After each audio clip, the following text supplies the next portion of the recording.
morning, my beautiful budding bakers,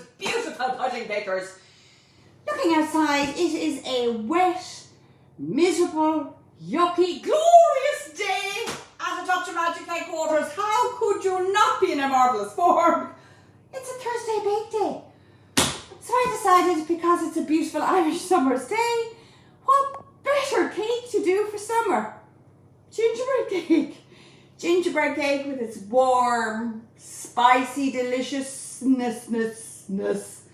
So without further ado, I'm going to do gingerbread cake.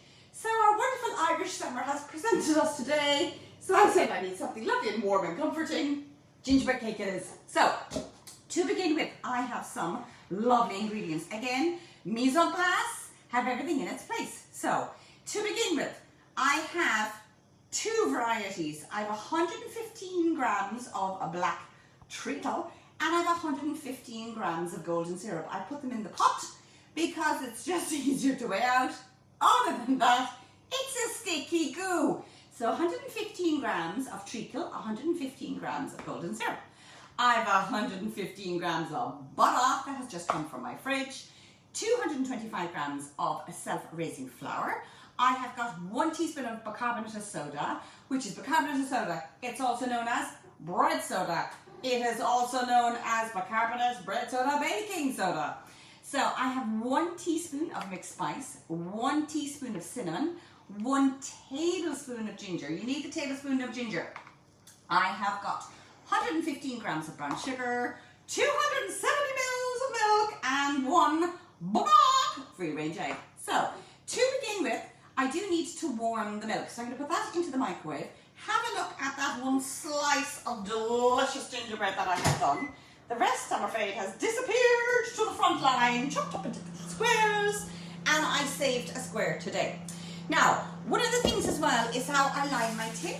It's a 9-inch square tin. You can also use a 2-pound tin, but you need to have very high sides because this cake can spill over like the overflowing porridge pot.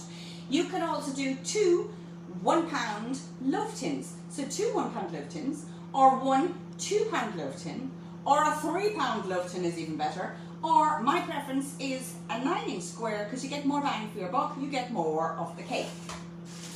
What I have done in relation to lining, I have got my greaseproof. I have sat my tin on top of my greaseproof. I have cut the corners to create angles. And all I do is I follow the crease and fold the seams to create a little square insert for my tins. And it makes life so much easier, and particularly with gingerbread as well, because I don't want anything sticking. I want to make sure that this gingerbread is going to be gorgeous, yum, lined in my tin. So the tin is ready. That's important. Have your tin ready. Make sure you read through all the recipe as well. We've had a few fails not by reading the recipe. So you need to read the recipe all the way down to the very end, and then understand it in your head, and everything mise en place. Boom! Getting the milk out of the microwave. So we've got our milk, and all I'm doing next is I'm pouring the warm milk over my brown sugar.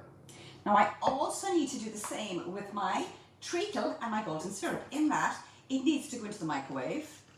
And this is already dissolving. So as you can see, it looks like a very weak cup of coffee. Not in my house. I need 14 espressos to keep me going. So this is going to go into the microwave for about, again, 40 seconds. While we're waiting for that.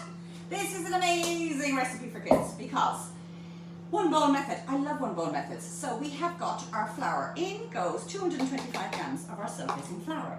In goes our baking powder, or bread soda rather, not baking powder, bicarbonate of soda. Bread soda has gone into the flour. We have got a teaspoon of cinnamon. We have also got a teaspoon of mixed spice. We have got a tablespoon of a ground ginger. We're going to give that a stir, stir, stir.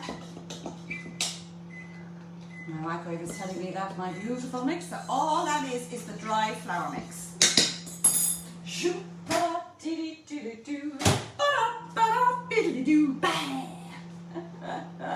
Beautiful wet Thursday. We're going to turn that frown upside down because we're doing some baking on a Thursday.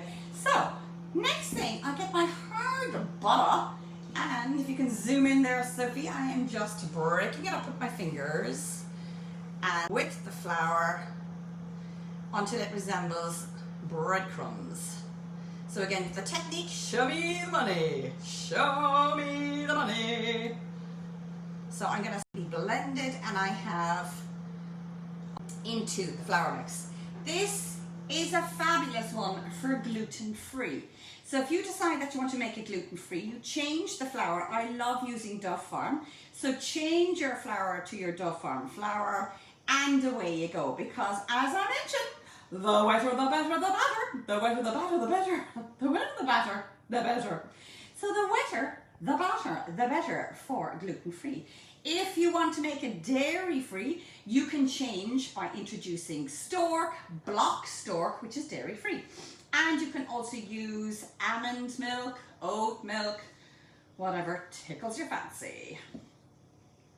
So here we go. Can you see the breadcrumb effect? Tickle in my throat.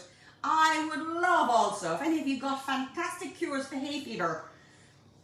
Hay fever is alive and well in this house. So we're having great fun with runny eyes and itchy, tickly throats and everything. So, can you see we have got our flour and our butter mix. That is all she wrote, lads. That is all she wrote. So we have got our milk, and we have got the brown sugar. And again, I'm just giving it a stir, stir, stir, stir, stir, stir, stir, stir, stir. In it goes, every last bit of it, every last bit. And then followed by our treacle and our golden syrup. You know what I'm like, there's no way I'm going to leave this in the bowl. I'm going to get my spatula, which I have left on the corner of the table, to get every last morsel out. Have a look at that batter, Lou, or Soph, just because when you have the lumps and bumps, you need to get, followed by my egg. You have got your baking soda now reacting with that liquid almost straight away, so it's creating this gorgeous air bubble. And as you can see, it's even a really light batter. As I mentioned, it's a particularly good recipe for kids to do because it's not challenging. It smells absolutely divine. Now, if you can restrain yourselves, once this comes out of the oven, the best way to eat your gingerbread is actually the next day. So, as you can see on the plate, you can see there's a lovely sticky just there. So if you just come down there to the, you can see you end up with a very sticky top to this gingerbread. You leave it, the spices develop. Okay, so we have got in our beautiful bowl this beautiful, soft, delicious gingerbread batter. In it goes into our tin. And as I mentioned, the 9-inch square tin for me is fab because I have a large family. If I was to do a 2-pound loaf tin, yes, I can use a 2-pound loaf tin with high sides. I just feel when it goes into a tin, you get a very high cake, but you also get loads of little squares, which means you can feed the loaves and fishes. Boom, boom, boom, boom. Clean as you go. Back here, get my hands a quick washity wish. Having a look at that gorgeous gingerbread on that plate will make you dance in the kitchen. So you have got your gingerbread ready to go into the oven. It has been preheated at 180. In my oven, it takes exactly 40 minutes to cook. It may take 45 minutes if you're putting it into a 9-inch square, certainly. If it's a 2-pound loaf tin, it will take 45 minutes. It can even take up to an hour. If you've 2 1 pound loaf tins, it will take 35 minutes. So in it goes, and in goes a gingerbread or oven, and kitchen will smell of gingerbread spice and everything nice. Lads, that was recipe number 91. I shall see you tomorrow at 10.